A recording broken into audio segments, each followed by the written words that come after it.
Good morning and welcome to the COVID-19 and MPX weekly provider webinar this Friday, November 4th, 2022. That's right, I said November. As we move on to our next slide, my name is Leslie Amani on behalf of CDPH. We want to welcome you and invite you to ask your questions by using the Q&A icon. That's the double talk bubble that you see on the screen. We're going to have a poll later in our session. Chat is where we drop resource links, and reactions is where you can react to a speaker. And if this is your first time attending a Friday webinar, would you please find your reactions and give us a thumbs up? As we move on to our next slide, CDPH subject matter experts and panelists, please mute yourself when you are not speaking and do monitor that Q&A panel for questions you may be able to answer. I'm seeing a lot of new thumbs today. This is fabulous. If you are a first-time attendee, please use the Q&A to put your name and where you're from. We'd love to meet you. And also attendees, we are recording today's session. You can access today's slides and archive presentations on the EZIZ COVID education webpage. And here's a handy dandy tip. Anytime you see in this section an orange underlined link, that is a link to a resource, job aid, webinar registration. So please note, we're dropping them in the chat, but the main link you're going to need is the link we put into today's slide deck. So if you open it up, you can download and follow along. If you have any post-webinar questions, of course, please email me, leslie.amani@cdph.ca.gov. Next slide. On our agenda today, we have Elizabeth Riosti providing the vaccine administration data update, clinical update with Dr. Katarina Liu, Amy Pine for storage and handling, vaccine management with Josh Pocus and Maria Volk, and resources and Q&A to wrap things up. Next slide, please. Our first announcement that we want to highlight is the upcoming crucial conversations with, on the next slide, Dr. Hussein Lalani, and this is the Talking with Patients about the updated COVID-19 booster. The registration link is on the slide for Thursday, November 10th from 1 p.m. to 2 p.m. Next slide. We also want to remind you that this Monday, November 7th, we have the CDPH Quality Assurance Training Series, and we are going to be talking about the arrangement of vaccine best practices. They'll have a live demo.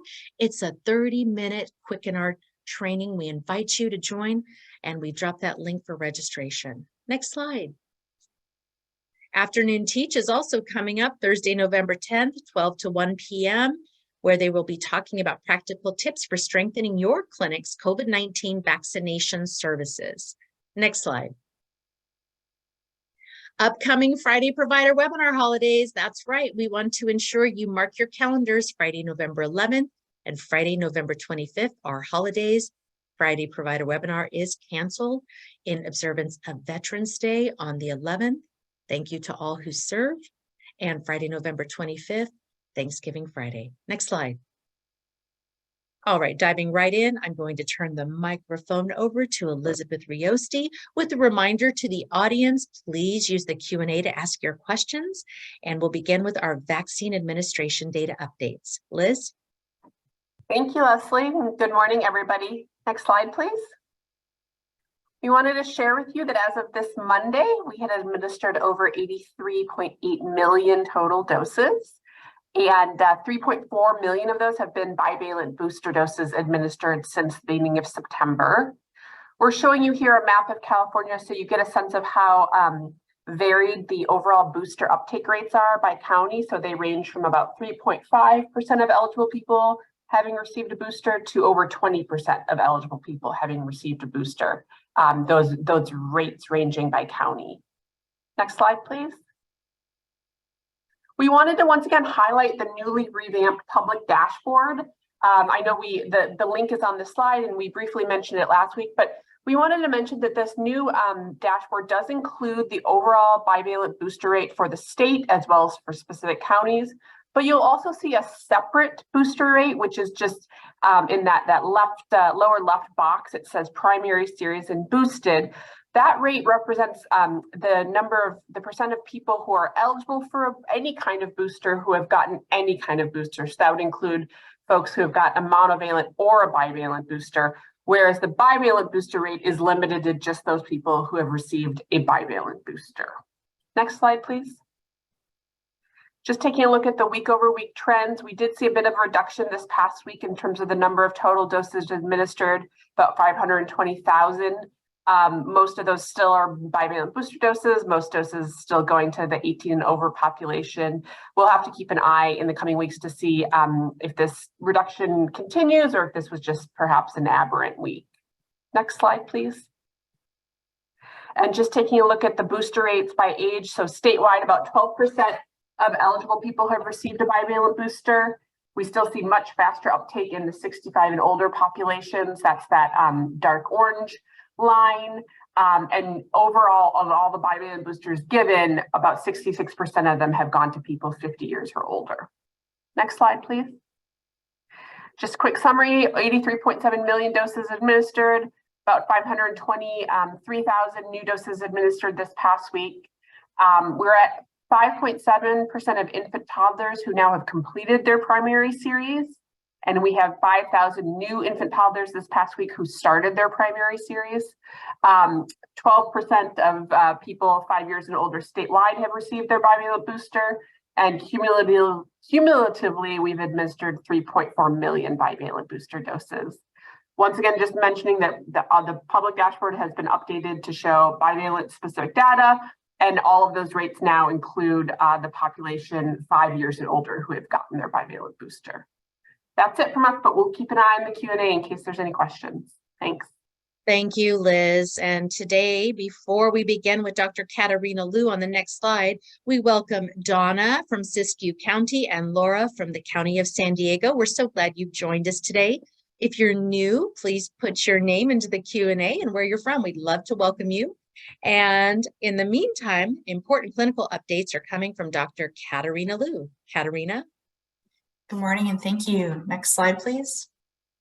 So today's update will be a whirlwind update on COVID, flu, and RSV. So first, starting with COVID, I wanted to address one of the questions that came up last week about the effectiveness of the bivalent booster. And we have seen some preprint studies, that means non-peer-reviewed studies, that suggest that the immune response to the bivalent booster was either similar or stronger to the immune response to the monovalent booster. I've included links to a few of these unpublished studies, although a few more came out over the last couple of days, and then this morning, I'll put this in the chat, that Pfizer released some data, which is not on the slide, showing that in their study, that the response to the bivalent booster, the immune response was stronger than the monovalent booster. So overall, the booster studies that have come out so far are very small, and they looked at immune response tests, so antibody levels or T cell responses, rather than clinical outcomes like protection against illness or infection. And they're also not yet peer reviewed by independent experts, which is another layer of evaluation. So more research is underway, including clinical trial data. And so we expect more data to be coming out over the next few weeks. Overall, we have strong evidence over the last year that the monovalent booster provides important protection against severe COVID-19 disease. And I've linked here the slides shared at the CDC's September ACIP meeting, which summarizes COVID-19 vaccine effectiveness, including benefits of a third or fourth dose. So if your patients ask why bother, you see this low uptake. Just wanted to remind everyone that boosters do remain important to maintain protection against severe COVID-19. Next slide. Next, quickly going over to flu. Just a quick summary of what flu was like in the Southern Hemisphere. It was a different season. So flu was circulating in the Southern Hemisphere, and the season was abnormal compared to prior years. The start and end periods were shifted, and the magnitude was also different. The viruses that predominated in the Southern Hemisphere were H3, although South Africa had a different circulation with AH1N1 and B Victoria viruses. Next slide. Flu remains low in the US, but is overall increasing. And right now it looks like flu A viruses are predominant, although it remains to be seen what will be the predominant virus for the season. CDC's overall assessment is that the vaccine looks appropriate for what's circulating right now, and effectiveness data will be available later in the season. Next slide. I wanted to highlight a few items from California's Influenza Weekly Report. So that's linked on the slide. It's updated every week. And over here is a nice graphic just showing you that influenza levels for most of the state are minimal to low in the green, although Southern California is seeing moderate levels of flu. Next slide. Another view from the influenza report. So this is surveillance. This is data showing the percentage of flu detections at clinical sentinel laboratories. So on the y-axis, you see the percentage of specimens that tested positive for flu. On the x-axis, you see time, and the different lines are different years. So just drawing your attention to the blue line all the way over to the left, which is 2022 to 2023, you can see that flu detections are increasing over time. Next slide.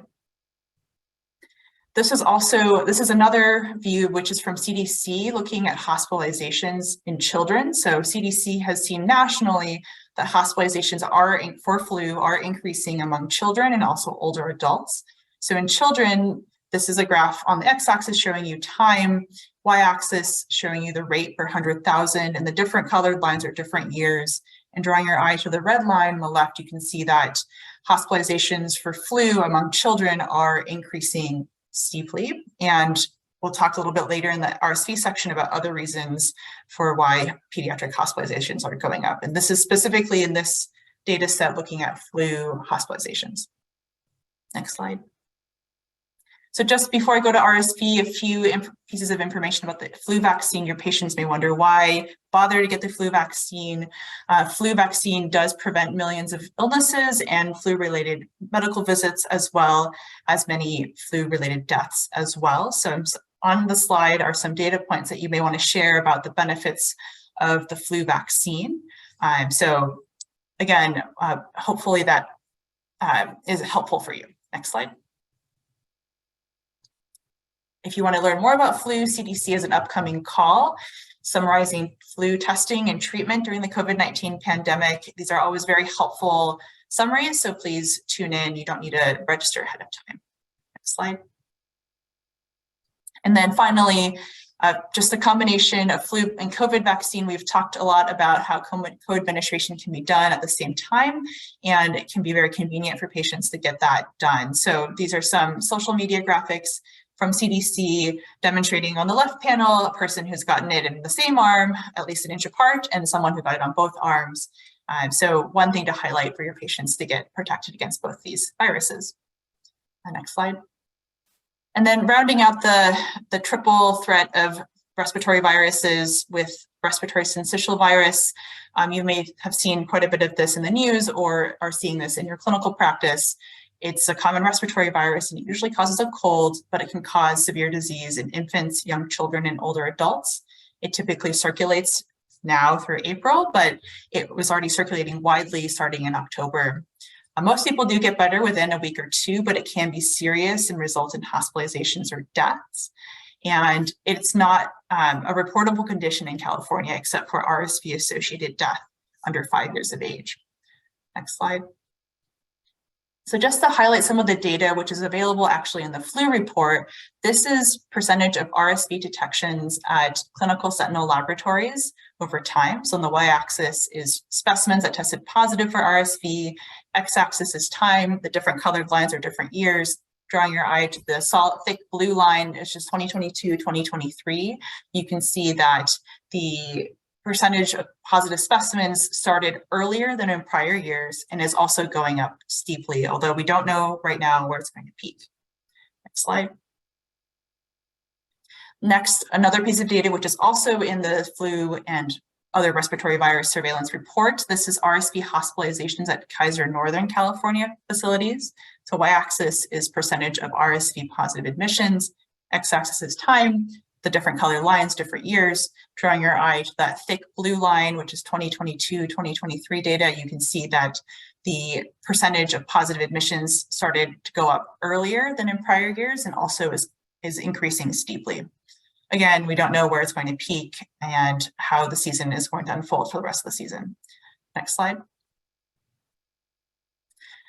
So just to summarize what we can do for RSV treatment and prevention, for overall, there is no vaccine available. There are some under development, and in the coming year or so, we expect more information to be shared CDC's Advisory Committee on Immunization Practices did discuss the vaccines during their most recent meeting. So just reviewed some of the data that's available. So that's coming. No specific treatments are indicated for most patients. And the advice that we can give to most people to protect against RSV is the same advice that we've been giving for all respiratory viruses and for COVID-19 over the last few years. Frequent hand washing, staying home when you're sick, covering your cough, wearing a mask. Yeah, so all of these common sense activities. In terms of the one therapeutic I wanted to highlight, it's palivizumab. It's a monoclonal antibody, which is given monthly to certain high-risk children for immunoprophylaxis during the RSV season. CDP released a health advisory last month, alerting the healthcare providers to the early increase in RSV activity and recommending the use of palivizumab in eligible high-risk infants. So that concludes the respiratory virus update. I'm happy to answer any questions in the Q&A. I'll hand it back. Thank you. Thank you, Katerina. We'll continue to monitor for your questions, but we'll move right along to our storage and handling update with Amy Pine. Amy? Thank you. Good morning, everyone. I'm substituting for Al Henriksen today, so please bear with me. And if I could have the next slide, please. First, just talking about short-dated monovalent vaccines. So Moderna has submitted a request to the Federal Drug Administration for a shelf life extension for monovalent vaccines. But until we know more about that, and we hopefully will know more about the status of their shelf life extension request, we should hopefully know more about that next week. But so vaccines that you have that are short dated, please continue to store those vaccines as we wait to hear more about the shelf life extension for these Moderna vaccines. These Moderna doses.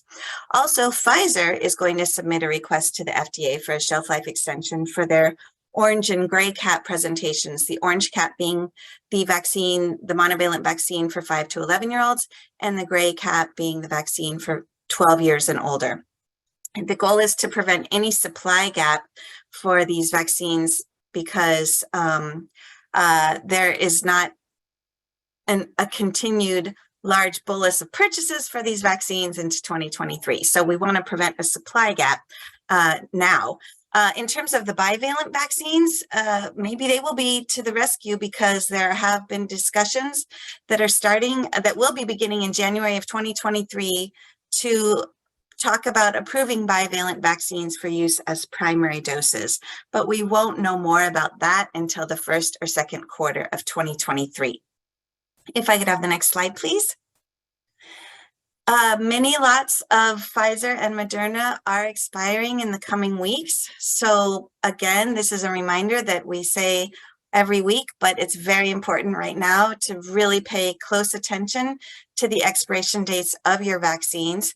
Check those expiration date checkers that are online, and I will put links to the expiration date checkers in the chat. Always double check the expiration date before administering the vaccine, and always dispose of any expired vaccine, quarantine and dispose of any expired vaccine so it does not get accidentally administered. And on the next slide, please. If you should happen to accidentally administer an expired vaccine or administer the wrong dose of a vaccine, please take the steps to report it immediately. And we do in our COVID-19 Provider Operations Manual, also known as the POM, have step-by-step instructions on how to do that. We also have a great job aid at preventing administration errors. And also if there ever is an error, to please get the staff together, discuss how it happened and what steps can be implemented to prevent it from happening again.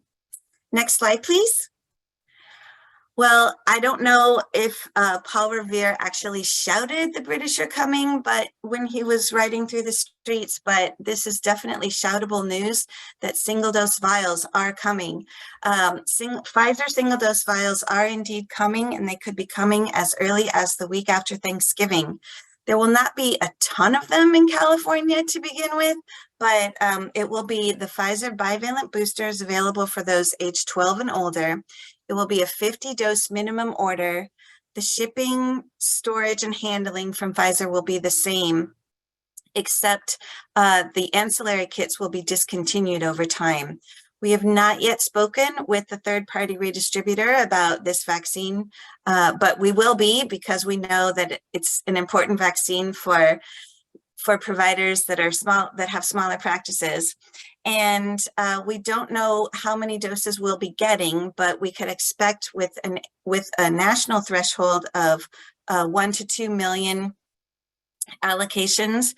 We in California typically get about 12% of a national allocation. So our initial allocation could be anywhere between 100,000 to 240,000 doses. And the US government has purchased 15 million doses of these single dose vials. So exciting news that the single dose vials are coming. Next slide, please. Moderna has also talked about a potential 2-dose monovalent vial for ages 6 and younger, but we don't yet know more about that. We're monitoring that and we'll continue to report out about it.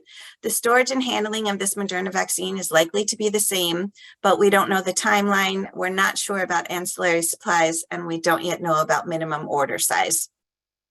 I think I just have one more slide, which is to also say that we did learn that effective November 28th, the controllant will no longer offer temperature monitoring for vaccine storage for the Pfizer vaccine.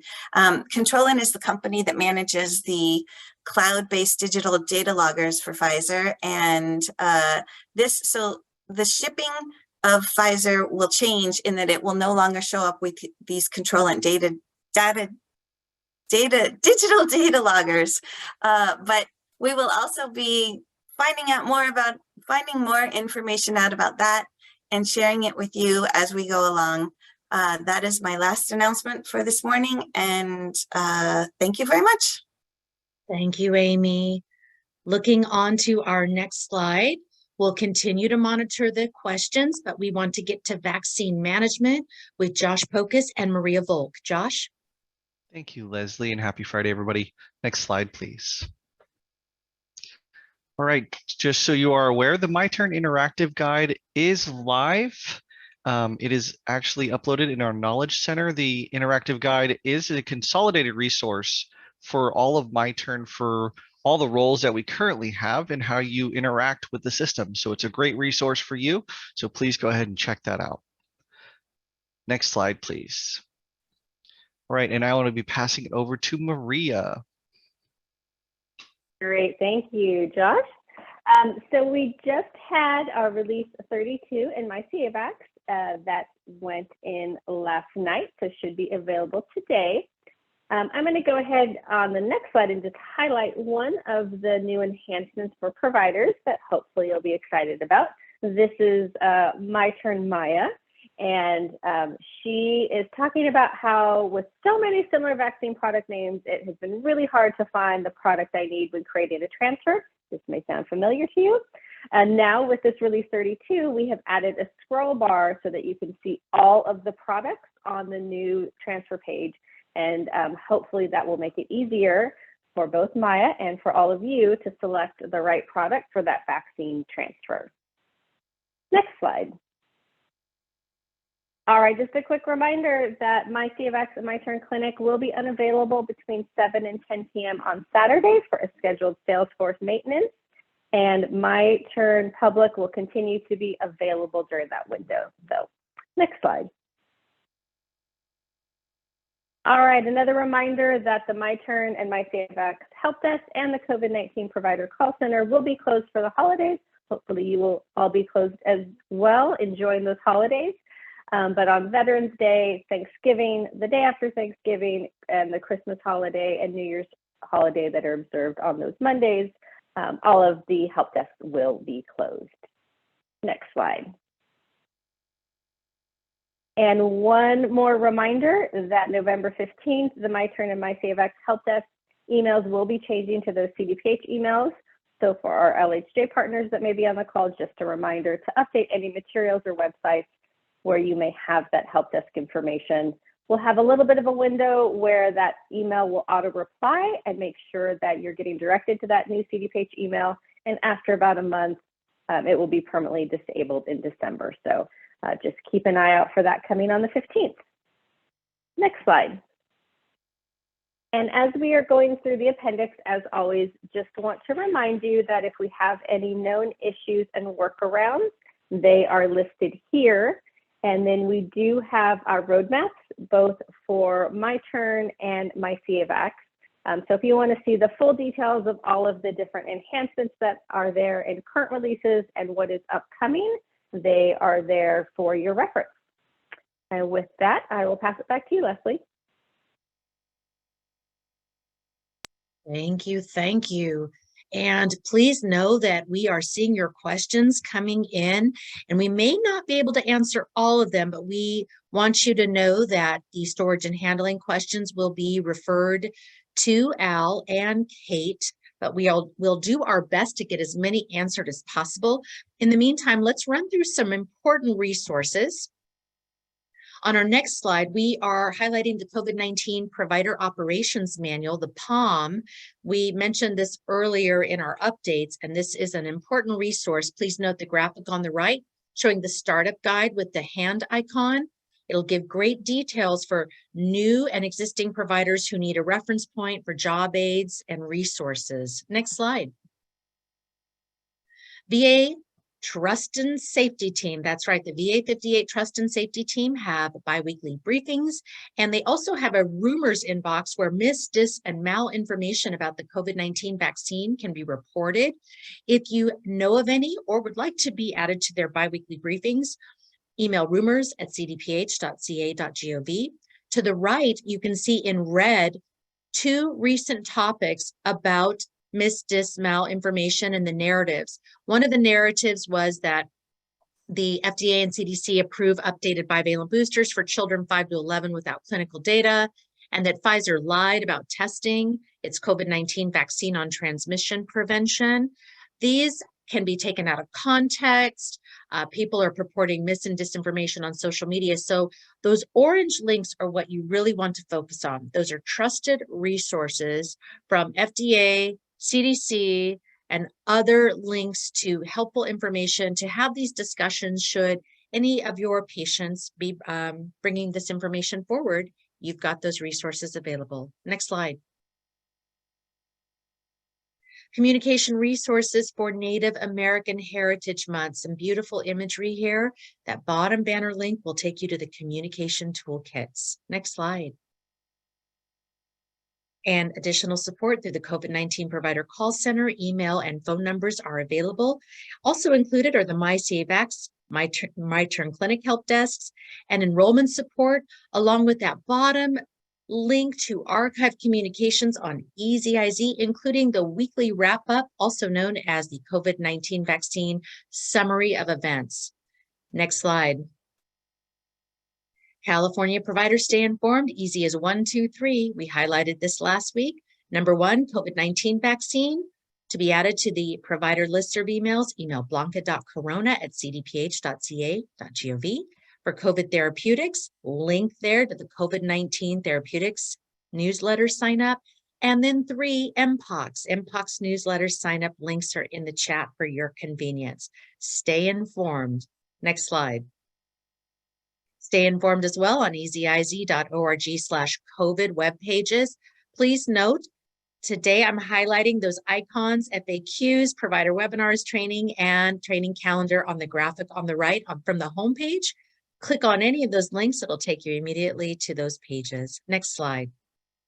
Speaking of FAQs, COVID-19 vaccine provider FAQs now in their 96th iteration, updated yesterday, 11/3, and new FAQs have the yellow star. When will Pfizer Moderna offer single dose and small dose vials? Amy Pine gave us information on that, but in case you forget outside of the webinar, this and much more is included in this document. Next slide. Pfizer COVID-19 vaccine trainings and updates through November on Teams. Links are upcoming dates, and the bottom banner will take you to further dates. Next slide.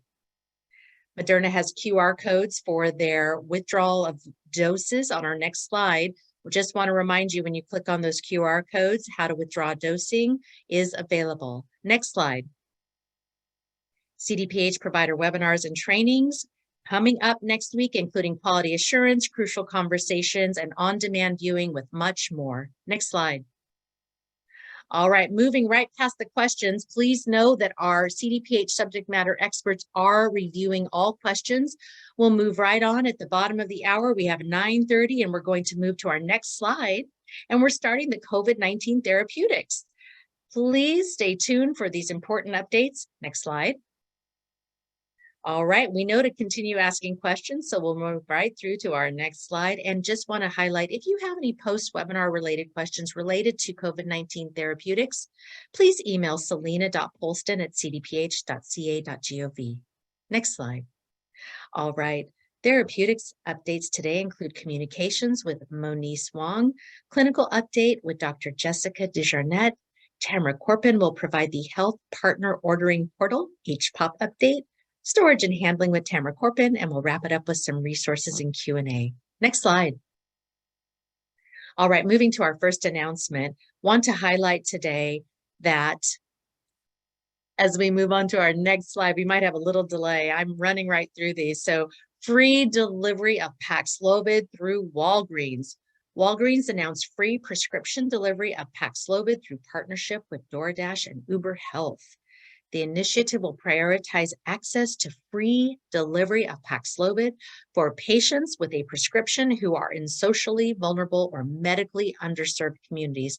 This is an important announcement. That link to the bottom, Walgreens to provide free Paxlovid delivery, will take you to further information. Next slide. We also want to highlight that the CDPH Test to Treat playbook is updated. This new fully updated T2T playbook is up and live, and it can be accessed using the link CDPH COVID-19 T2T playbook. Next slide. All right, we'll move right to communications. It's my pleasure to welcome Monice Wong. Monice? Hi, everyone. Good morning. So some quick updates on what's happening now and later. So at the moment, we have DJ radio broadcasts on over 300 stations running across California the next several weeks, and these are on multilingual stations. And radio DJs are out there telling people to get treated if you have symptoms, to ask your healthcare provider or call the state COVID hotline for information and help with getting treatment. In the next week, state and community public health leaders, we're going to be having them interviewed on radio stations, and some of them will be, state leaders and others will be local. So a lot of different voices out there. We'll also be doing focus group research. And then starting right before Thanksgiving, we'll have social media, outdoor billboards, and more radio coming out. And then in the next months, we'll have TV, more outdoor billboard type materials, print news, and more. And we're continuously building our outreach to trusted messengers and local organizations to get treatments on people's radar as much as possible ahead of the winter surges. Next slide. So just a reminder of some key talking points to aid your conversations about COVID treatment. So some of the most essential points to hit is to act quickly, that if you have symptoms, to get tested and seek treatment ASAP, since it's best to seek treatment when symptoms are still mild and do not wait for the illness to get worse, which is contrary to a lot of other things. So it's important to remind people that for this, don't wait for your symptoms to get worse. Start seeking treatment while your symptoms are still mild. That it's safe and effective for preventing severe COVID illness and can reduce the risk of death or hospitalization from COVID by up to 88%. Next slide. And that the majority of adults are eligible. So common conditions and experiences like obesity, smoking, asthma, physical inactivity, and mental health conditions like depression would allow someone to be eligible. And of course, you all, the providers, determine which treatment is right for folks and contraindications, etc. And of course, that treatment is free regardless of insurance or citizenship status. Patients should not be charged for treatment. And to talk to their healthcare providers, or we have our California COVID hotline set up to receive calls and help people find treatment. And we also have our public-facing webpage with everything to know about treatment. And that's my update. Thank you.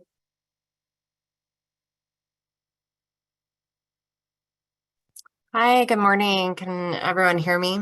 Yes, we can. Go right ahead, Great. Jen. Awesome. My computer speakers decided to suddenly start working again. So that is a positive. So I'll be giving a brief clinical update today. Next slide, please.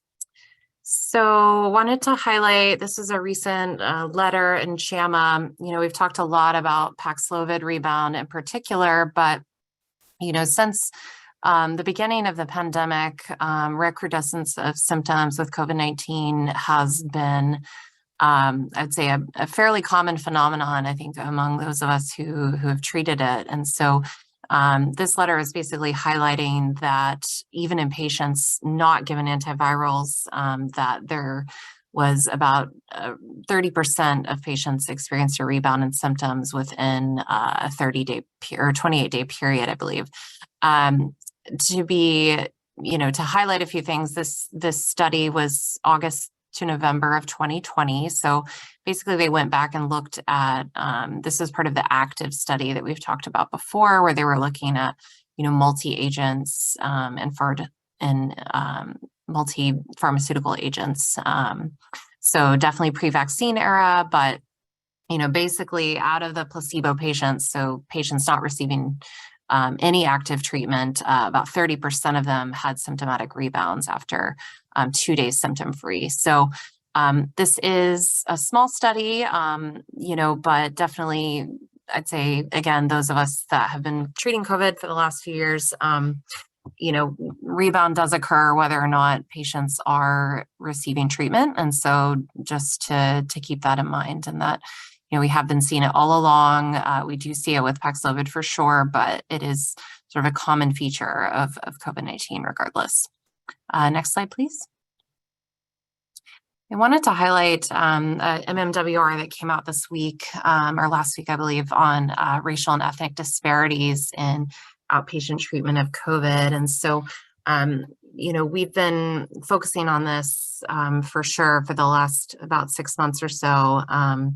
And this study looked, between the period of April to July of this year at patients treated with COVID-19, Paxlovid in particular, but patients greater than 20 years old, and looked at, race and ethnic breakdown of the patients receiving treatment versus not, and essentially found that Black and Hispanic patients were 36% and 30% lower likelihood to be prescribed Paxlovid than white patients. And this was controlled, and found to be true across the board with all age groups and with immunocompromising conditions. So the graph on the left, as you can see, the white patients are the black lines, and then these are all kind of light blue, but the Black and Hispanic on the Hispanic and non-Hispanic on the right side,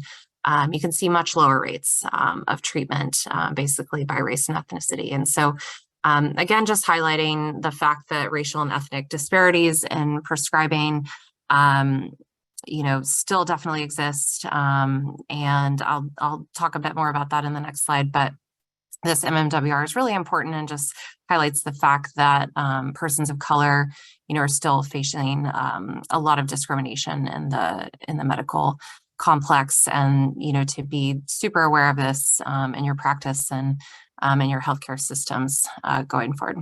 Next slide, please. And then a bit of hope, at least in the socioeconomic realm. So, CDC has been analyzing Paxlovid prescribing, or really oral antiviral prescribing, since December, since these drugs were rolled out. And this is by HPI, so our high, medium, and low HPI,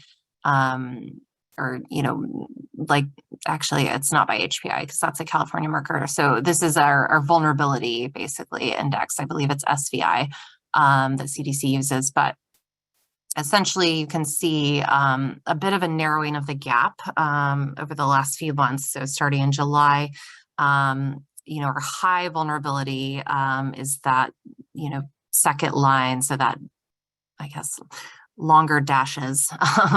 And, the gap is basically narrowing in terms of, by zip code, we're seeing a bit more, alignment in terms of prescribing patterns. So this, again, highlights that it's not a super clear picture, that, we're seeing perhaps a bit more equity in terms of socioeconomic prescribing, but not necessarily with racial and ethnic prescribing. So the link will be in the slides as well. So I encourage you all to check this out. Next slide, please. And then just want to highlight, we talk a lot about long COVID and treatments for long COVID. And so Paxlovid is now officially going to be studied as part of the Recover Initiative starting this January to go for a full year.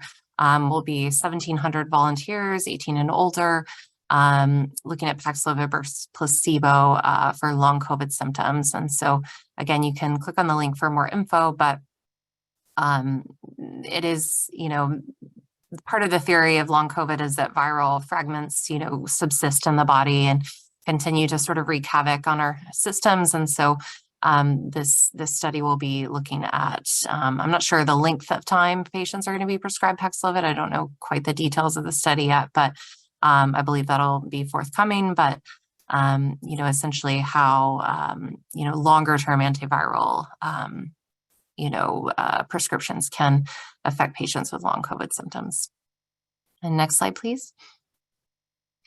Just to highlight our, variant updates. So BA.5 is currently around 68% in California and about 55% in the US overall. So definitely decreasing as our BQ family is growing here. The growing variants, the BQs are definitely more transmissible, but no evidence at this time of increased severity. And, do, as I think we said last week, have decreased susceptibility to Evusheld, these new variants. But we are still recommending Evusheld at this time, as it will still be active against the majority of variants that we're seeing. But as a reminder that any patient who has received Evusheld and does develop, flu-like or upper respiratory symptoms, to seek testing and treatment. And I mean, that should be true across the board as we're getting into flu and RSV season. I'm giving a talk about that later today on the California Health Facilities call. But basically, any patient with, flu or COVID-like symptoms should be tested regardless of vaccine or Evusheld status, and offered treatment if appropriate. Next slide, please. And then just again, some recommendations for population health management. So facility-wide measuring treatment rates for at-risk groups, such as those over 65 or specific comorbidities. It's, it has been challenging in the therapeutics world, I'd say versus the vaccine world in terms of truly measuring utilization rates, because we have been so dependent on facilities to accurately enter this information in HPOT versus vaccines. It's been more mandatory. And so, we really are kind of dependent on the data that we get from you all. And so really tracking that as best you can.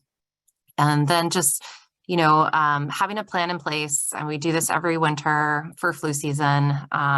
This is, flu season 2.0, a bit more complicated, but we have treatments, we have options. So, having plans in place on patients who are higher risk. So addressing vaccine status, boosters, preparing for treatment options, and then informing patients about treatment timelines and access pathways. Again, we have a lot more options and easy to prescribe options than we did last winter. So just keeping that in mind, and happy to answer any questions. I believe that's my last slide. Thank you. Thank you, Jessica. We have a poll for you on the next slide. The question is, what type of information is most helpful during these COVID-19 therapeutics clinical updates provided by Dr. Dujardin today, for example. Dr. Agarwal has presented in the past, but we want to hear from you, and please choose your top 3 priorities. And I'll read through the list, but please note there is also an other at the very end where you can type in your response, but your options are new study results, new research in progress, updated protocols, talking to patients about COVID-19 treatments, talking points regarding mainstream news information, variance and efficacy, updates to practice guidance.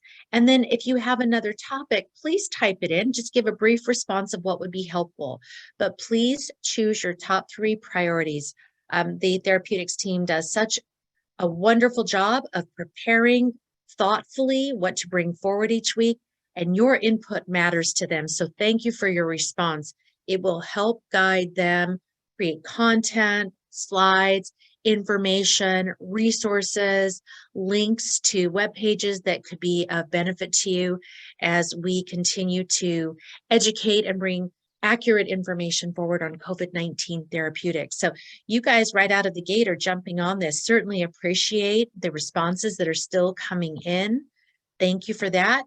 We're going to leave this poll open so that you have an opportunity to choose your top 3, or if you have a different idea, please just type that out under other. Type of information most helpful during COVID-19 therapeutics clinical updates. So as we leave that open, I'm going to give Dr. Dujardin a chance to review any answered questions or further questions that have come in. And in the meantime, all of our CDPH subject matter experts are reviewing questions, so continue to ask as you think of things. But for now, as you're finishing up the poll, we'll move on to our next presenter.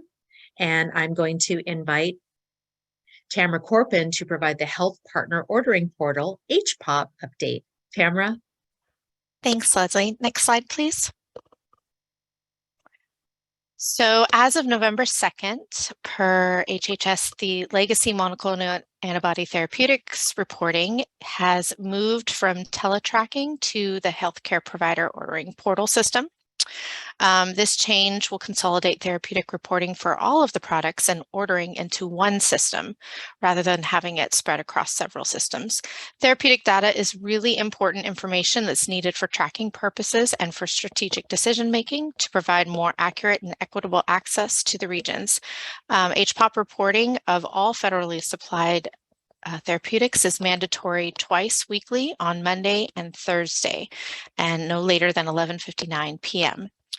I do know that we had some issues yesterday or the day before, yesterday or on the 2nd, that people were not seeing the legacy MABs in HPOP.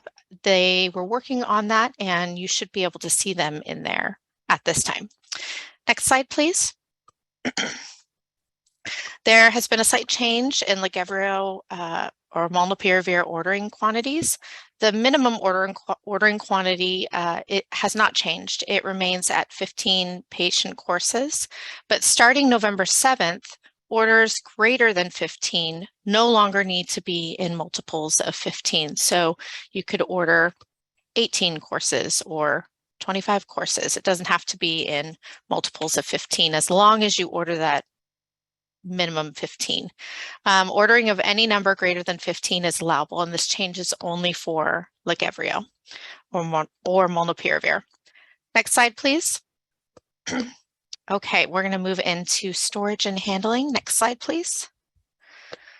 So bebtelovimab has received a shelf life extension as of October 26 from 18 months to 24 months. The Lilly team is aware that the link or source is not listed on the FDA website as of yet, but they're working to get that listed, and so we will share that information once we get that in. Next slide, please. And molnupiravir has a shelf life extension from 24 months to 30 months. That expiration date is for specific lots, which can be found on the website that was just shared in the chat. I believe that's my last slide. All right, thank you. Thank you. So wonderful, Tamara, the way you pronounce all those names. It's well deserved. Congratulations for that. Thank you for that update. You're We'll welcome. we'll move through some resources and then we'll loop back to some Q&A. But just a reminder, we want to highlight the COVID-19 therapeutics resources and support for general information, clinical guidance, locating resources, and other questions. These email addresses will take you to web pages, job aids, checklists, that updated test to treat playbook. It's a great resource. COVID-19 therapeutics locator is included under that locating resources. So take a moment to note the link and then the phone number for those resources, and then for general questions, of course. So let's go ahead and move on to our next slide. And we're going to jump back, actually. Let's go back, and I'll hold on this slide for our Q&A today. Ed Salaguinto, I know that you had answered a question, and I just want to jump back to that and others, but just a reminder to our audience, we are going to shortly close that poll.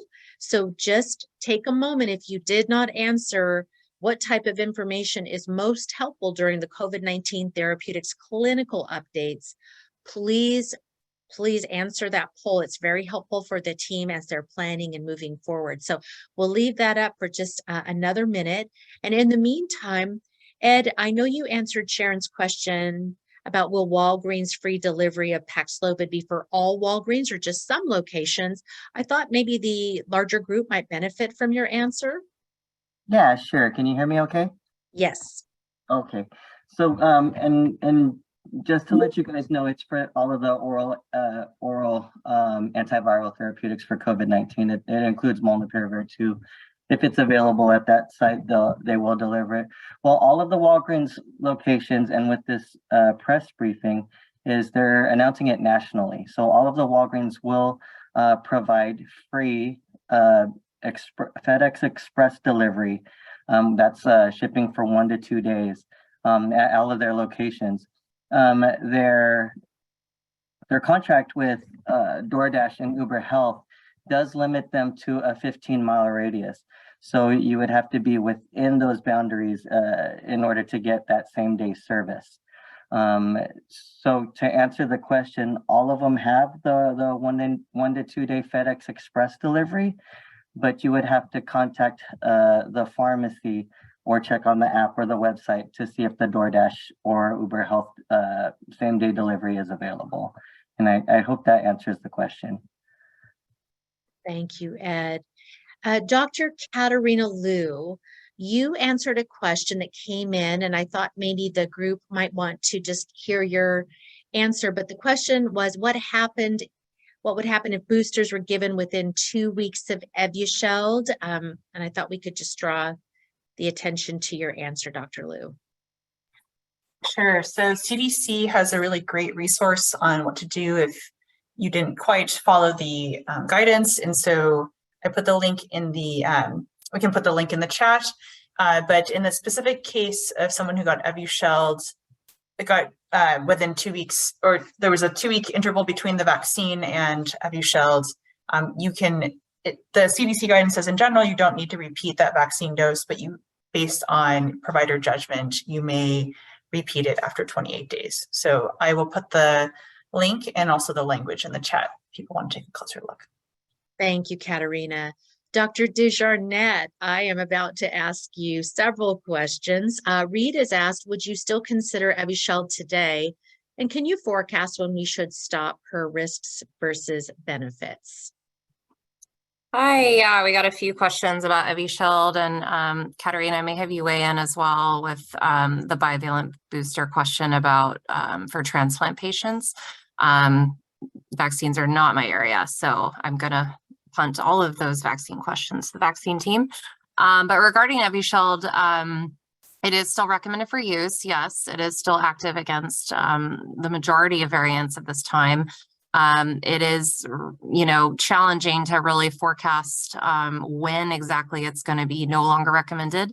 But, drawing on prior experience from the last year and a half working with monoclonals, I'd say probably in the next several months. I would expect, likely by the turn of the year, we will be losing Evusheld as an effective agent. But I think that, ASPR and HHS are, really on top of it in terms of when they stop recommending a monoclonal for use due to decreased efficacy. I mean, most of us all remember last winter when we were losing, Bamedi and Regencov all at the same time when Omicron was surging. And so, they will definitely announce that when they recommend it no longer be used. But at this time, it's definitely still recommended for use. I would say I would continue using it until the day they announce that it's no longer recommended. So hard to say when that will be, likely in the next few months.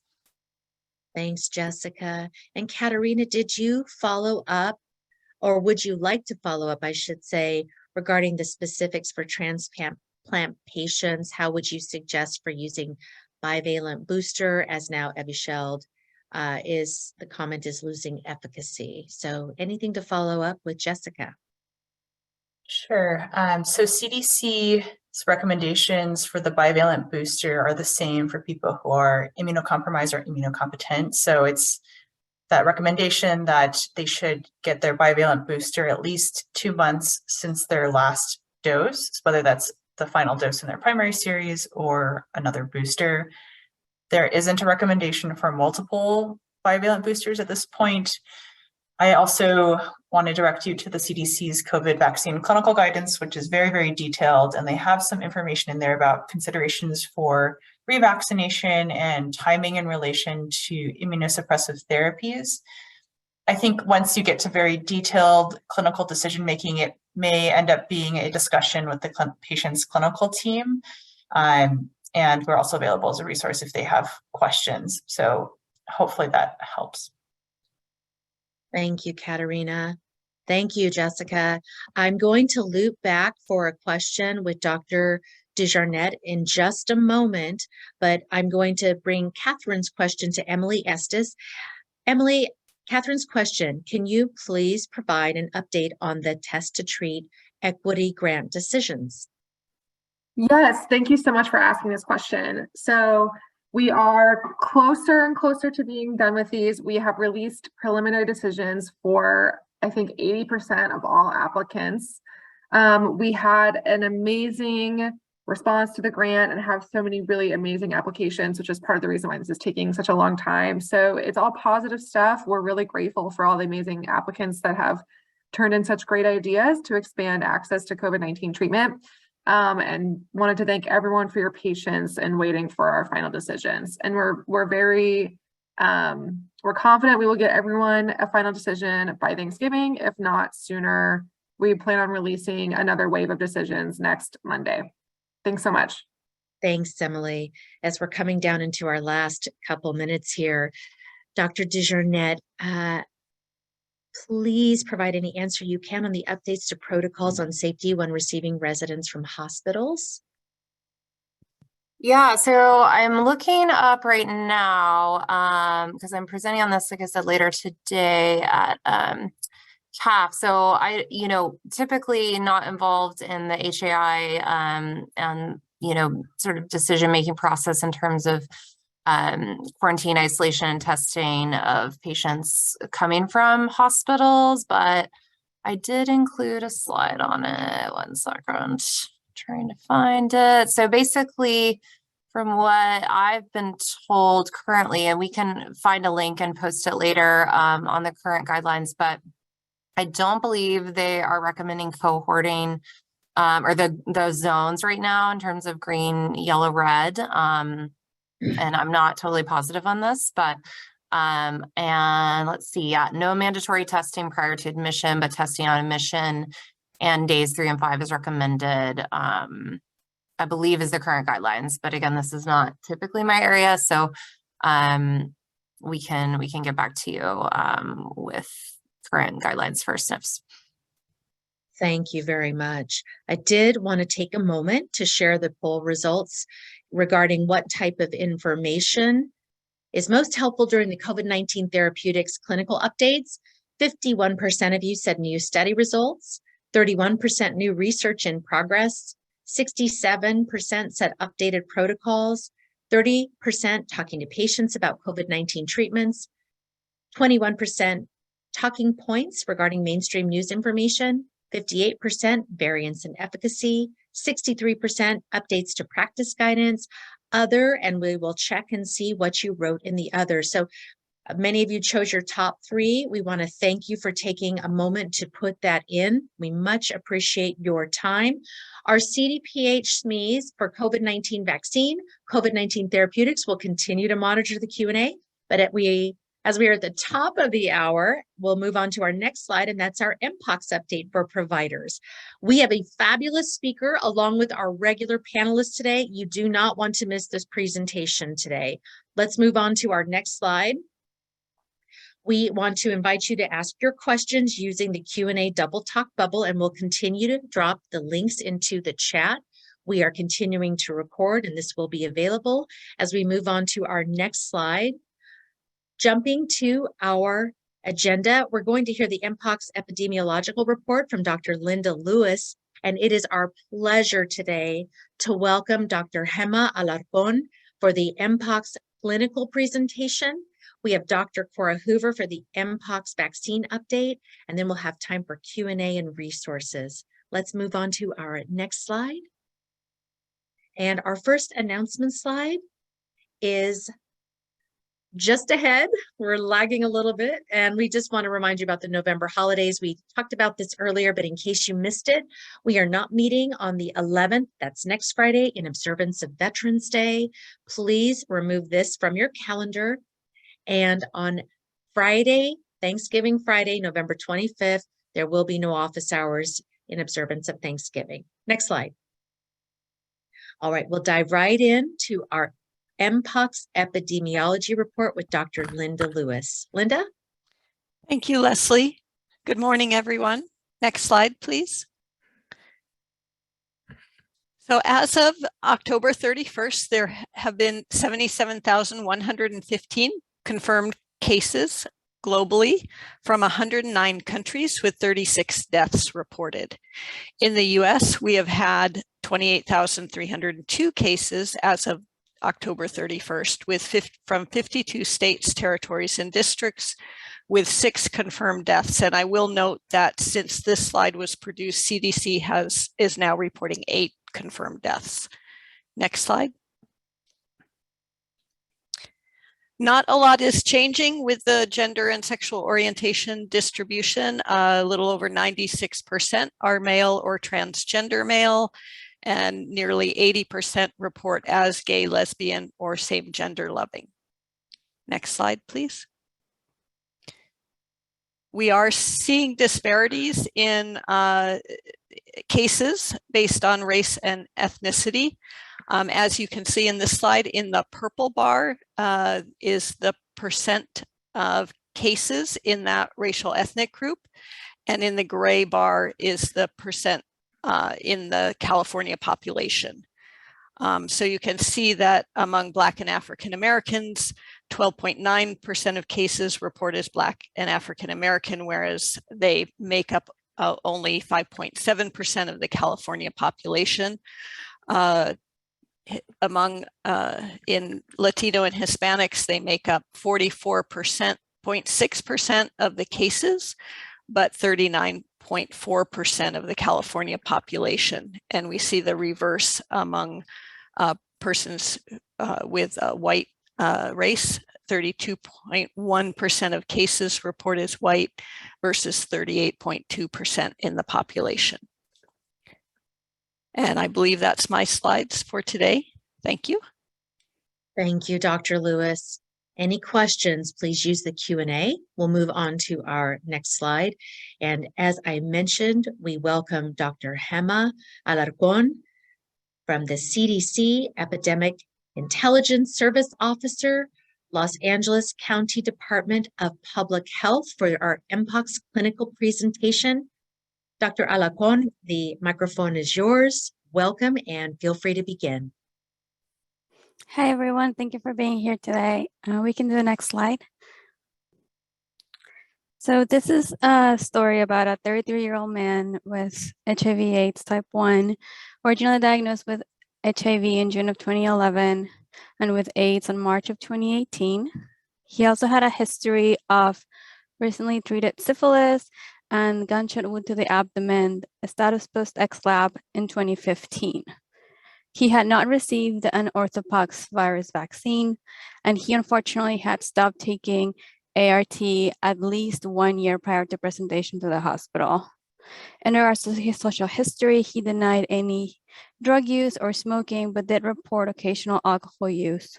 On the right side of your screen, you can see a Guarneri body, which is an eosinophilic inclusion pointed out by the arrow. This is seen typically on pox viruses samples, and this is a slide of a tongue lesion.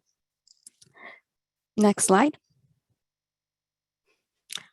So the patient experienced a prodrome of fever and chills, followed by skin lesions in his face and throughout his body, including his mouth, his genitals, his perianal area, beginning on day 4 of illness. On day 15 of illness, he was diagnosed with monkeypox, and he was prescribed oral TPOXX on day 20. On day 24, he presented to the hospital with worsening skin lesions, oral pain, and inability to tolerate oral intake. Next slide. On admission, he noted to have watery diarrhea since his explanatory laparotomy in 2015, and he also noted some constipation for the past week and intermittent confusion in the past month. His vitals were overall with normal limits, except his blood pressure, which was a little bit elevated, with systolics in the 150s and diastolics in the 100s. Next slide. His physical exam was notable for dry mucous membrane, hyperplasia, diffuse inflammation, and exophytic lesions in his gingiva, and also plaque-like lesions in his tongue. His skin, as we said, he had some postural lesions, including erosions to the right nostril, and scatter lesions in different healing stages, including open sores with serous drainage. His perirectal area was notable for areas of erythema and excoriations. And his abdominal exam was notable for diffuse mild abdominal tenderness to palpation. Next slide.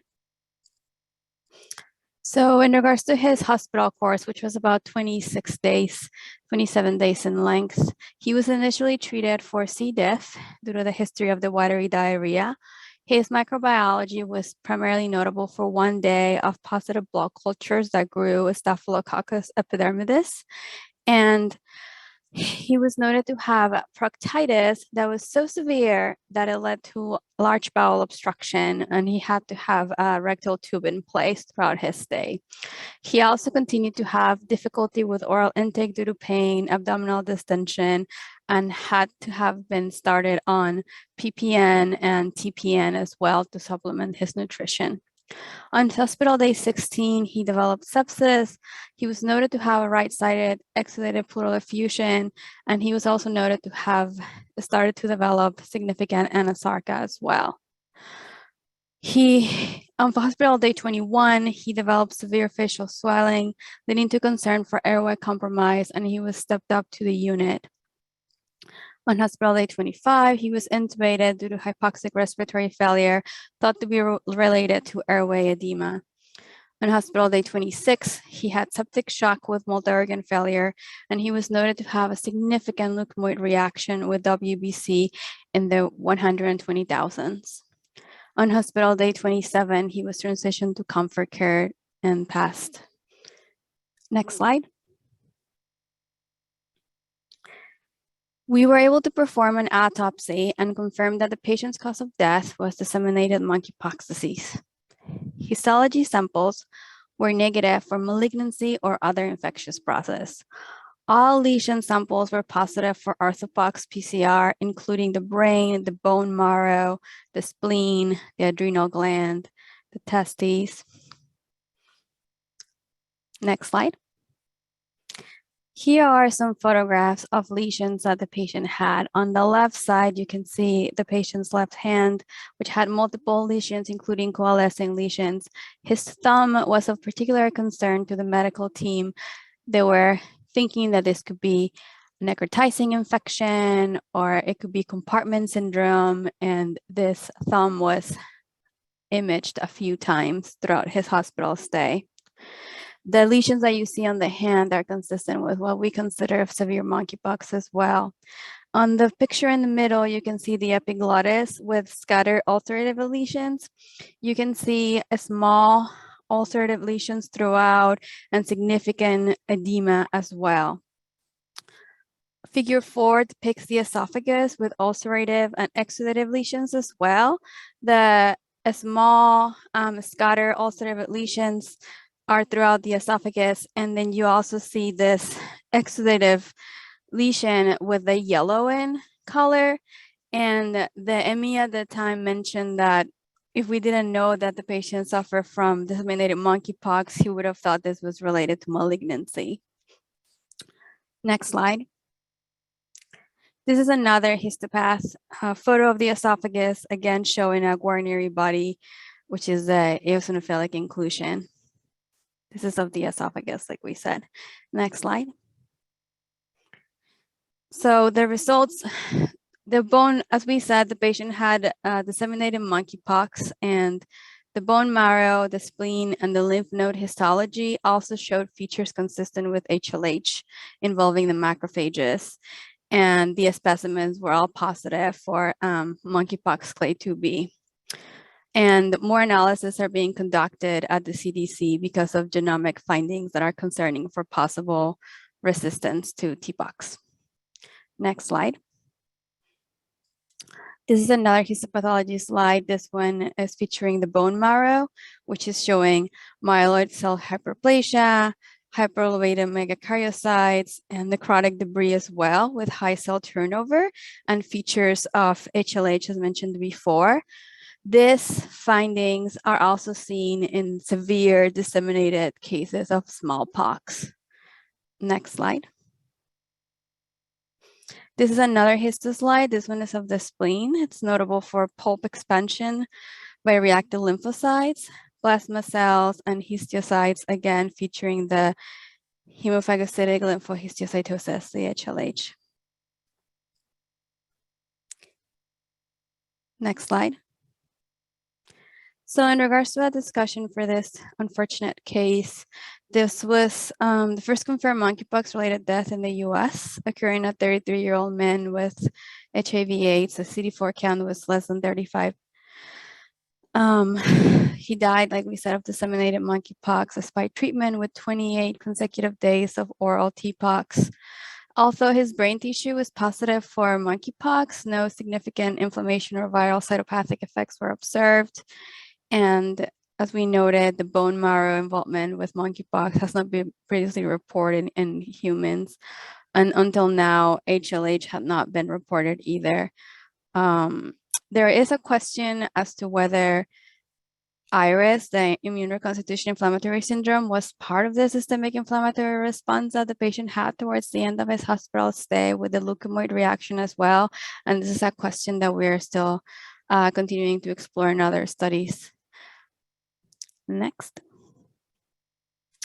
In regards to some of the takeaways or clinical thoughts for our practice, we are recommending to consider early treatment with IV TPOXX, and also if there is concern for either absorption or resistance or anything like that, to consider sending samples to via your local public health department, maybe to the CDC, to measure levels of TPOXX, and also to continue to think about sending in samples if we're thinking that they're clinically resistant to TPOXX as well, and to consider second-line therapies, including cidofovir or benzidofovir or VIGIV, especially early on in the disease process for patients that are immunocompromised.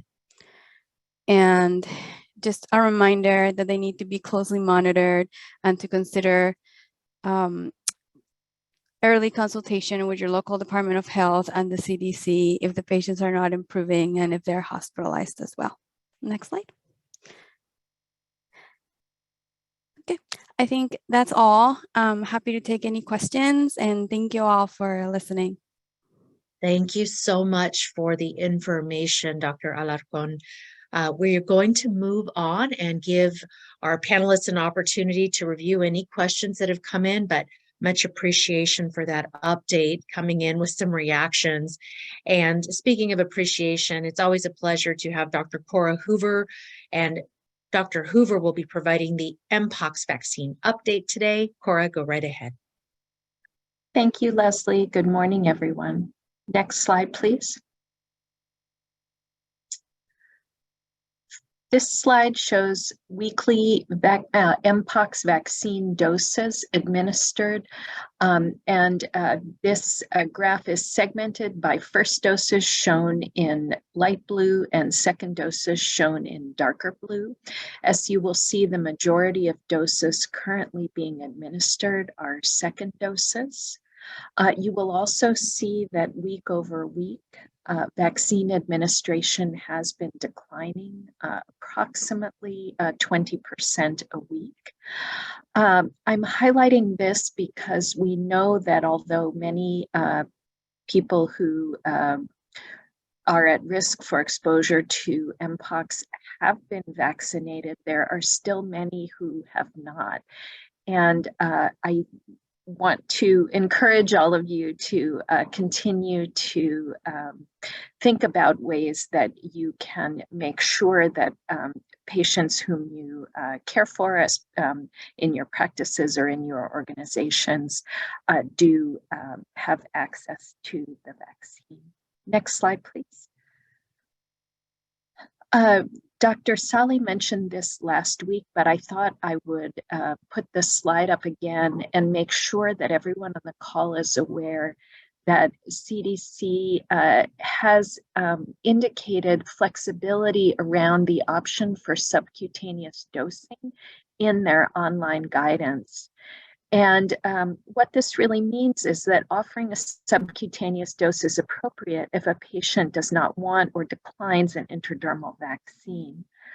And CDC recommends that providers have both subcutaneous and intradermal vaccine administration options available on site so that those unable or unwilling to receive the intradermal regimen can receive the subcutaneous regimen. And as a note, many people who received a first dose are due for their second dose, but haven't received it. And perhaps indicating to these patients that there is this flexibility around receiving the dose subcutaneously if they're reluctant to get a second intradermal dose may be helpful in second dose uptake. Next slide.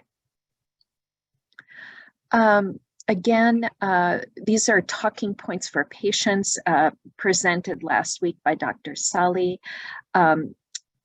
mentioning again that those who prefer subcutaneous administration are able to receive vaccine via this route. There can sometimes be a cutaneous reaction to intradermal administration. You see a couple of examples to the right.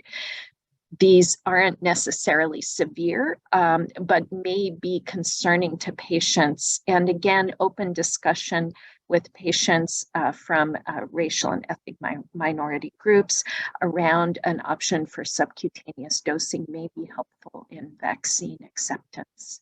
Next slide, please. Thank you, Leslie. That concludes my presentation. Thank you. We are going to loop back in just a moment for any questions that have come in. And I will move on to our next slide. And just a reminder, the CDPH MPOX page has vaccine resources, including MPOX vaccine Q&A for providers, MPOX vaccine Q&A for public, resource links, allocation process information, and PEP++ guidance. That bottom banner link with the white underline, when you see that in the bottom banner or in the actual content of a slide with blue, those are quick links to find those resources. Next slide. EZIZ MPOX vaccine resources are available as well. We invite you to click on the bottom banner link, or for your convenience, we've dropped it into the chat to look further into the information available on the EZIZ MPOX vaccine resource page. Next slide. resources and support for general information, clinical guidance, and further questions. Please note these emails are available. Reach out if you have any MPOX questions post-webinar. Next slide. All right, getting to our questions. I'm going to pause for just a moment as I see some have been answered, but want to make sure that we give our SMEs an opportunity to read through them. And Dr. Krebin, it looks like you are answering Jefferson's question. Wonder if you'd like to unmute and answer aloud. The question is, with the recent TPOXX EA IND update last Friday, are we required to submit patient intake forms through the online registry now? Can we still email or fax the forms over to CDC instead? Dr. Krebin, would you like to answer aloud?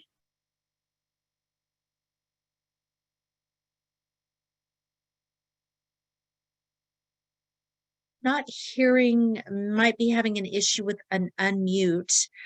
Dr. Lewis, let me move on to you. There's a question, have all the deaths from MPOX been in patients with underlying immunocompromising situations? It jumped away from me just a second, but I know Yes, you. sorry, Leslie, I just That's answered that written, but I'll answer it verbally as well. CDC has not given specific information on those deaths. We do know that persons with severe immunocompromising conditions are at higher risk for severe disease and death. And I did put a link in that in the written answer to an MMWR article that describes severe MPOX in cases, including some deaths. Thank you, Dr. Lewis. Dr. Hoover, we had a question, will CDPH and Western states need to approve subcutaneous and intradermal route before we can start offering both options to adults? Would you like to answer for the greater good of our audience? Sure. Thank you for the question. So we're in accordance with CDC guidance that it's acceptable to offer subcutaneous administration if a patient does not want intradermal administration. And we don't expect Western states to weigh in on this. So you can move forward with this modification of practice if it is a modification for your setting without any further approvals needed. Thanks for the question. Thank you for that answer. And please note your questions are welcome. I am going to pause for just a moment and ask any of our MPOX subject matter experts, Dr. Alarcon, or any of our presenters, are there any additional comments you would like to make since your presentation that you'd like to share with the audience at this time?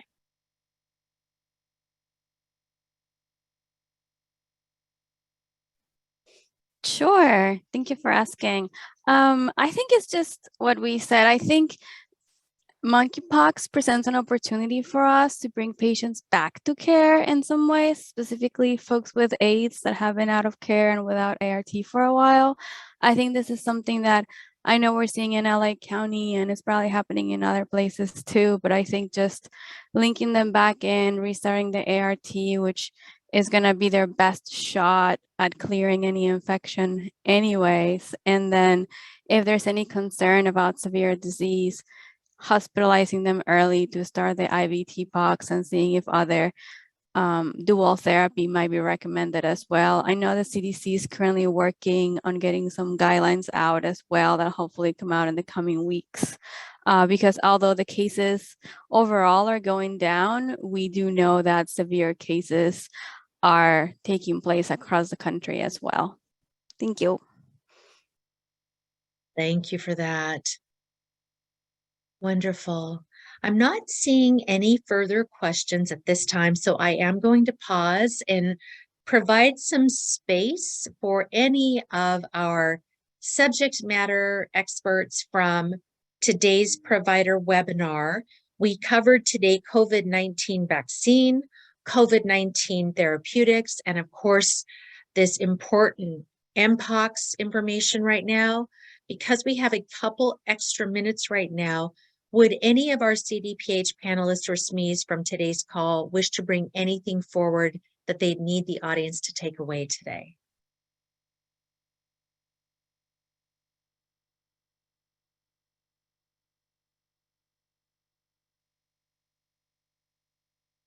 All right, not hearing anything. I do want to draw the attendees' attention to the chat. Dr. Krebin has put in, it looks like, some additional information. Any questions about the registry and transition to electronic tecovirimat IND patient intake and clinical outcome forms can be directed to CDC IMS TPOCS, and there is information in the chat. So we don't want you to miss that in case you don't see that. So open your chat. Again, a reminder, that is where you can find the information. It looks like Rachel Jacobs just dropped that in for your convenience. And of course, all links are included in today's slide deck.